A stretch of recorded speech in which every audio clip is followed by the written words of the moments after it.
Assalamualaikum warahmatullahi wabarakatuh. Teman-teman, kali ini kita kolaborasi yang kedua bareng Ridho Sahwafar. Yang pertama kemarin boleh dicek di sini ya. Jadi waktu itu kami ada kolaborasi di tempat pemandangan indah ya. Salah satunya di kebun teh yang sedang berjalan ya. Nah, kali ini kita mau bahas banyak yang berubah dari Ridho Sahwafar. Jadi untuk itu yuk mari kita tanya-tanya. Duh, masih tetap jadi konten kreator? Masih bang, alhamdulillah.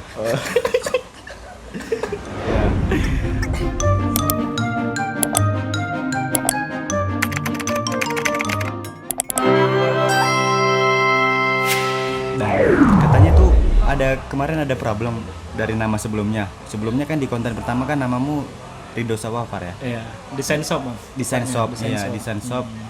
Nama itu. Sekarang gimana, ceritakan dong? Ya ini sebenarnya mengalami apa ya, bilang pusing juga sih bang, karena kan akun yang kemarin itu ternyata dihack bang, dan juga HP-nya hilang gitu. Jadi double lah itu ya masalah ya? Double kali bang, HP-nya hilang, terus ya akunnya dihack gitu. Akunnya dihack? Iya, akunnya dihack, nggak bisa kan bisa tuh dari pemulihan Gmail. Ingat nggak Gmail password dan email? Dan salahnya itu lupa juga akun Gmailnya. Jadi sayang kali. Udah berapa tuh ya waktu itu? Udah banyak ya? Udah bangunnya? mau up 1000 sih bang. Mau up 1000.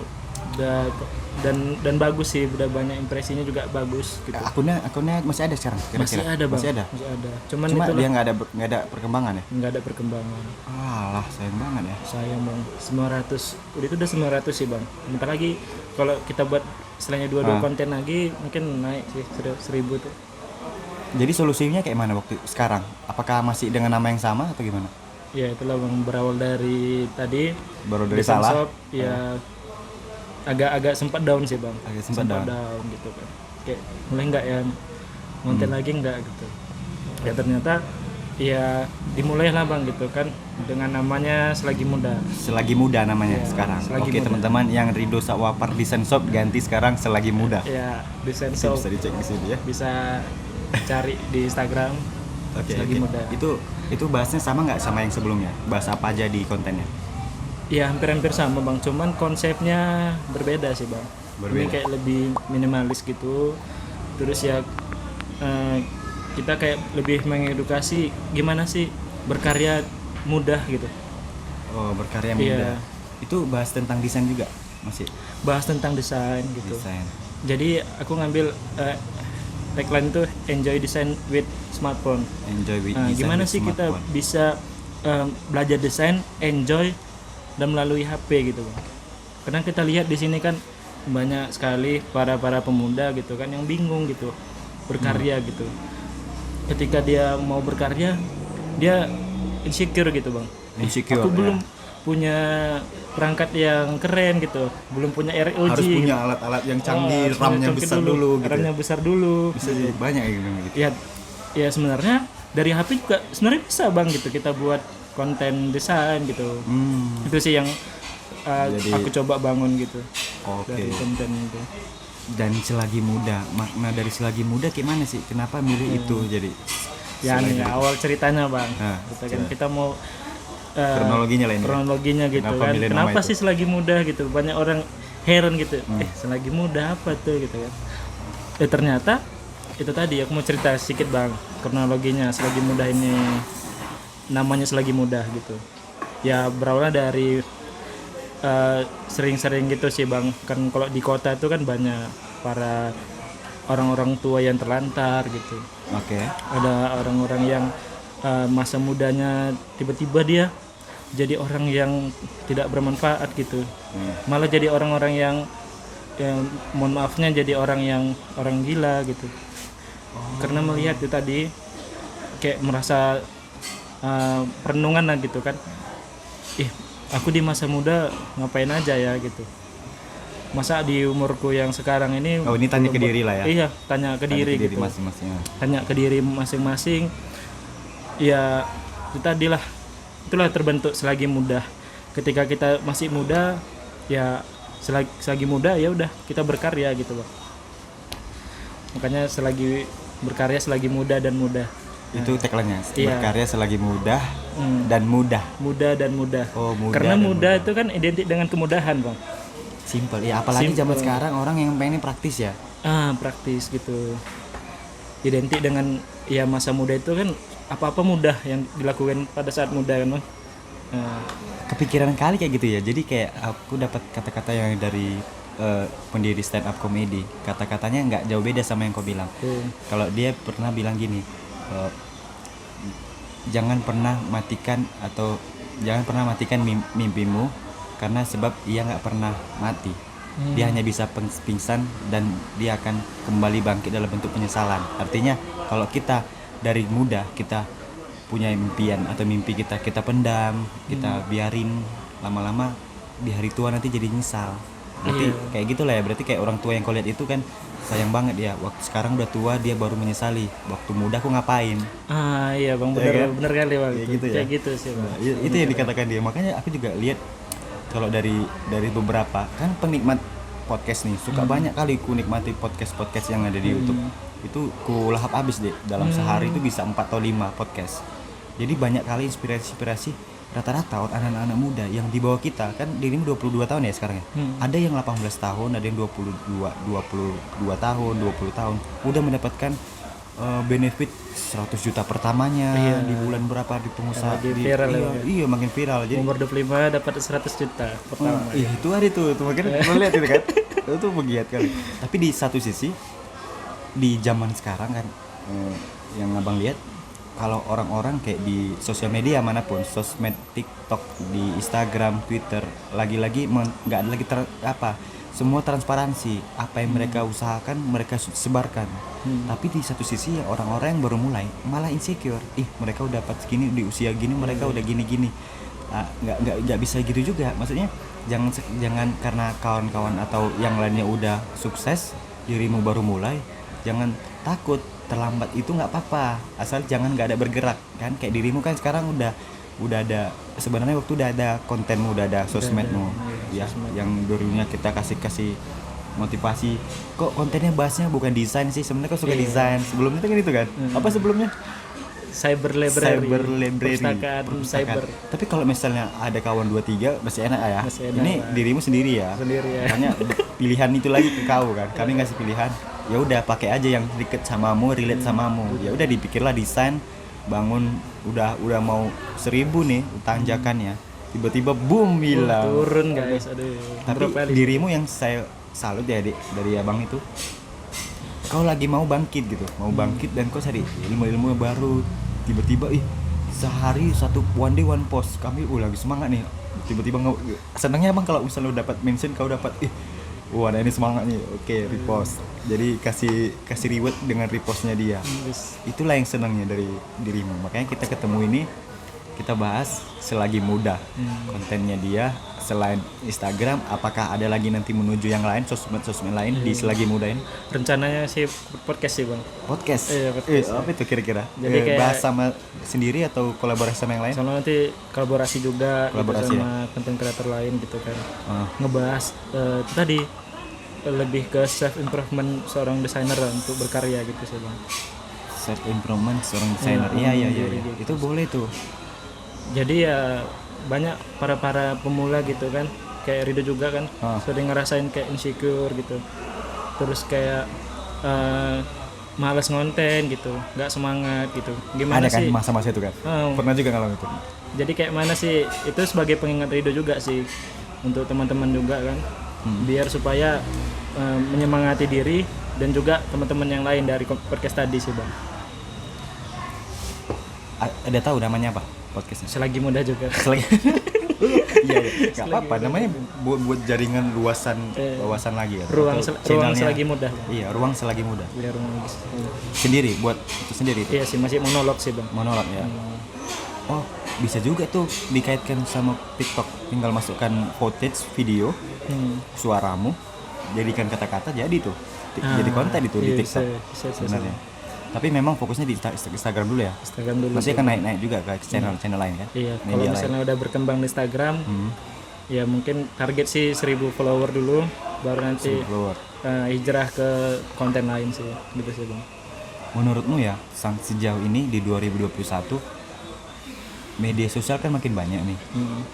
Jadi orang-orang nggak hanya sekali atau satu konten aja, yang satu media channel aja yang mereka punya. Bahkan kalau ditanya punya Instagram, punya TikTok, punya aja, tapi mereka jarang lakuin, nggak jalan ngebuat. Lebih banyak penikmat daripada pembuat. Nah, dari Rido sendiri gimana tanggapan itu? Ya dari Rido sendiri ya mungkin ya lihat orang juga sih. Memang kalau ada yang memang jadi seorang penikmat, ada juga yang pengen berkarya gitu sih Bang. Tapi ya sayang aja gitu Bang, ketika ada platformnya kenapa nggak dimanfaatin untuk bermanfaat bagi orang lain sih Bang, gitu. Nggak dipakai untuk produktif, atau ya tahu-tahu nanti ya bisa bermanfaat bagi orang lain juga, bermanfaat, dapat feedback juga ke diri sendiri gitu. Yang buat dirimu semangat berkonten apa selain diri sendiri? Selain diri sendiri ya, circle sih Bang, teman-teman yang lain. Kayak itu yang membuat itu ya. Semangat sih. Juga ya dapat manfaat sih Bang, dapat banyak kenal baru, teman-teman baru gitu. Nah, di situ ya jadinya dapat relasi juga dari berkonten gitu. Emang sebelumnya kawan-kawanmu nggak baik, circle-nya nggak baik apa? Baik sih Bang, iya. Tapi kurang istilahnya ya dapat satu frekuensi lah gitu. Satu frekuensi yang benar-benar kau banget. Iya, istilahnya ketika kita bahas konten ada nih teman yang bisa diajak bicara tentang konten gitu. Konten dia cocok. Nah, disitulah jadi semangatnya lagi ya. Iya. Muncul ya. Ya kalau teman di lain itu sih ada sih Bang, kayak teman organisasi, perkuliahan gitu. Oke. Nah, pertanyaan dasar lagi lah ke dirimu ya. Tujuannya buat konten apa deh? Tujuannya ya kalau misalnya tadi selagi muda itu maknanya kan. Muda, kalau ya. Tujuannya buat konten, ada gak nanti mau pilihan aku mau berkonten biar dapat pundi-pundi uang gitu, cuan? Iya sih, gitu. Ada sih Bang. Ada. Ya pertama ya untuk dapat penghasilan juga sih dari situ. Emang bisa ya? Kadang orang sebagian orang yang nggak tahu bahwa saya berkonten itu ada penghasilan. Ada sih. Kasih tahu sama teman-teman mungkin. Ya kalau untuk konten microblog sendiri ya ketika kita udah dapat traffic ya kita bisa jual audiens itu kayak ebook atau e-course gitu. Itu bisa. Webinar, itu kan ada yang free ebook tuh. Nah itu gimana? Ada juga kita bisa buat free ebook untuk istilahnya ngejar audiens, baru nanti bisa kita tawarkan untuk yang buat mereka pengen lanjut lagi sih. Itu kayak pemancing aja sih ebook itu, free ebook tadi. Misalnya kalau ada orang yang tiba-tiba kau senang nih berkonten, tiba-tiba ada orang yang mau narik dirimu, mau nggak gabung di kita dengan namamu, tapi bajukan sebuah perusahaan aku dengan cara ngisi kontennya. Nah, kira-kira kalau memang itu tertarik dirimu, kau mau ambil? Ya kalau misalnya dia sesuai dengan apa ya, sesuai dengan aku sendiri Bang, boleh sih Bang. Boleh ya. Penting ada cuannya ya. Dan tidak melanggar sih Bang, karena ada juga. Tapi sebenarnya kegiatanmu sekarang kuliah aja gitu? Kuliah, berorganisasi. Dan inilah Bang, buat konten. Buat konten. Iya. Cuma 3 itu aja ya? Kuliah, berorganisasi, buat konten. Ada nanti kalau misalnya kebayang nggak aku udah tamat nanti udah dapat kerja yang di bagian yang aku suka? Pernah kebayang gitu nggak? Kebayang sih Bang. Dan udah tahu target yang mana mau dituju di perusahaan mana? Kalau untuk target perusahaan belum tahu sih Bang. Ya? Iya, masih tahu. Tapi ya selagi muda tadi ya Bang, buat karya dulu kan. Iya. Kukira selagi muda, kalau bahasa kalimatnya tuh selagi muda itu kayak kita bahas self development, ternyata bukan ya. Bahasa apa itu kira-kira? Desain. Lagi-lagi desain. Jadi desainnya itu kalau yang kulihat ya di sosial media itu bahasnya Canva ya, aplikasi Canva sebenarnya bisa desain. Iya, dan udah banyak ya. Kadang selingannya sesekali pixel lab gitu. Segmennya. Iya, sekali pixel lab. Nah, dan katanya dirimu kan bahas Canva, tapi ada juga grup-grup di Pixel Lab gitu. Itu gimana ada konten sekali Pixel Lab gitu. Sesekali Pixel Lab. Itu awalnya ya pertama kan di Design Shop itu kita pernah juga buat konten kayak redesign cover, tapi dengan menggunakan Pixel Lab Bang. Oh, itu dari Pixel Lab. Iya, dari Pixel Lab gitu. Itu sempat juga sih booming kemarin tuh, banyak komentar juga kan. Ya dari situ sih Bang. Ya sebelum dari Canva tahun 2018 aku udah belajar tentang Pixel Lab Bang, sebelum kenal Canva. 2018 udah belajar pixel lab tapi ya masih Nanggung. masih nanggung lah gitu kan. Tapi ya lama-lama kemudian bisa gitu. Itulah dari berkonten cover redesign dari pixel lab itu tadi dapat kenalan juga kayak desain on phone gitu di Bang DOP. Terus teman-teman kenal lain tuh. dari teman pixel lab kan banyak. Itu lama-lama ya itu tadi semakin tertarik juga sih dengan desain dari pixel lab sih Bang gitu. Seandainya nanti kalau dirimu ditawarkan sebenarnya kan tahu nih konsep-konsep desain. Kau jadi tim pengajar untuk ngajar adik-adik yang di bawahmu. Kau bersedia nggak? Bersedia sih Bang. Bersedia. Karena memang ada rencana, ya kan, mau buat kelas online. Yang sebenarnya banyak referensi yang saya dapat. Kalau mau buat kelas online, ikuti dulu kelas-kelas yang lain. Jadi kita tahu rules-nya gimana. Jadi emang udah pernah banyak ikut-ikut kelas ya. Udah banyak lah dari kelasnya Bang Ogut, kelasnya Bang Niko, kelasnya Victoria Wong. Oh, dilahap habis. Kelas.com, Pokraft, apalagi. Pokraft ya. Iya, pokoknya itu udah gua habisin. Cuma tinggal satu, SDM-nya yang nggak ada di sini. Artinya SDM-nya itu yang belum ditemukan, bukan nggak ada ditemukan. Jadi kalau satu-satu dirimu yang udah saya lihat, oke, ini mau anak ini mau bekerja, mau belajar, bisa nih. Berarti kalau aku ajak boleh ya? Bisa kali Pak. Oke. Kira-kira ada lagi yang bertanya? Kali sih. Oh, mungkin terakhir lah untuk kasih semangat adik-adik atau para Semangat lagi desainer nih untuk untuk adik. teman-teman gimana? Kasih tahu. Pertama sih Bangku apa juga yang mengucapkan apresiasi sih Bang. Ternyata Bang Heeh. di umur belia pun udah ada jadi desainer Bang. Oh iya? Iya Bang. Dia masih SMP sudah belajar desain gitu Bang. Gila ya. Ya apresiasi juga lah buat adik-adik itu yang udah itu tertarik sama dunia desain gitu di usia yang belia gitu. Bangga juga sih liatnya Bang gitu. Dan ya untuk teman-teman yang lain gitu yang belum dapat istilahnya belum dapat kemampuan atau istilahnya hobi gitu ya terus aja dicari gitu nyamannya di mana gitu, apalagi di dunia digital ini kan kita bisa berkarya gitu melalui platform yang ada cuma melalui HP gitu, Bisa dari HP bisa bisa semua ya? dari HP gitu ya bisa juga sih ketika kita berkonten kita dapat feedbacknya juga gitu, bukan hanya uang tapi apresiasi, semangat gitu. Oke. Ya semangatlah buat teman-teman yang lain gitu, semangat berkarya selagi muda dan muda. Wah, asik gitu aja dari teman-teman. Makasih teman-teman. Pantengin terus kegiatan kita berkonten. Semoga bisa banyak kegiatan-kegiatan lain dan bisa banyak collab untuk teman-teman. Ya, cek aja di bawah konten-konten kami. Mudah-mudahan senang. Makasih juga sama Bang Mitra yang udah ngajakin collab gitu, meluangkan waktunya.